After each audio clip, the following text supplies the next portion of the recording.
In natural church development, I don't speak about my own favorite ideas. I mean, that could be very interesting or entertaining as well, but it wouldn't be important enough, to take my own personal experiences that I have gained in the past, maybe in my youth or whenever, and project these experiences on the rest of worldwide Christianity. What an arrogant approach. No.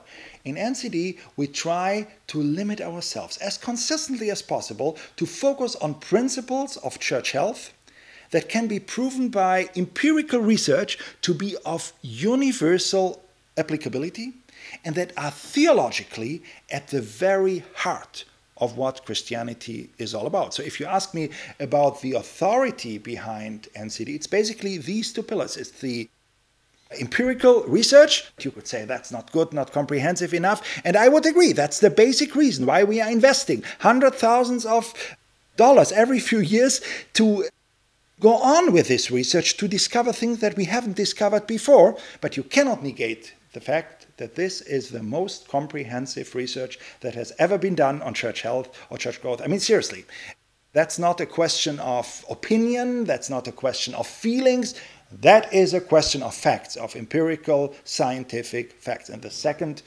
authority is the biblical, theological argumentation. In my personal case, I invest about 50% of my energy in each of the two pillars of our ministry.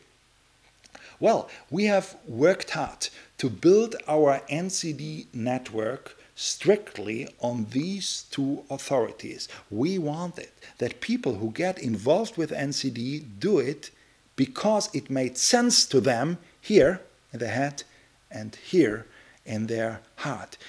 That's the major reason what many people didn't understand, why for many years I was very reluctant, for instance, to use endorsements of famous Christian leaders for NCD, because endorsements can be very convincing, but they do not prove anything. And we were interested in proofs, both in the scientific and in the theological sense. That's the major reason why we were very reluctant in presenting moving stories to promote NCD. Moving stories are interesting, but they do not prove anything, and we were interested in proofs. So we focused on abstract figures, principles, research findings, biblical argumentation, and I am quite happy.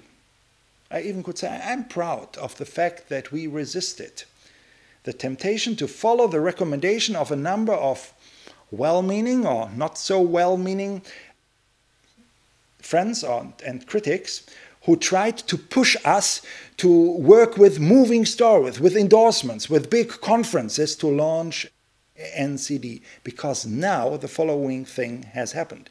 People who are involved with NCD moved into the network on their own initiative, not because some Christian guru told them that they have to do this. And this has given the NCD network a remarkable stability. Now just imagine that one of these gurus should decide to withdraw his or her, usually his, benevolence. Well, if you have built the network on this authority, everything would collapse. In our case, if now some Christian leader should decide to warn against NCD, and we had some limited cases where this happened, do you know what will be the result of this?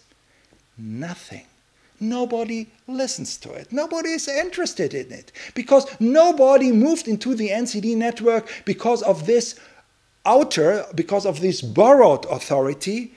They moved into the network because it made sense in their head and in their heart. And that is an undestroyable authority.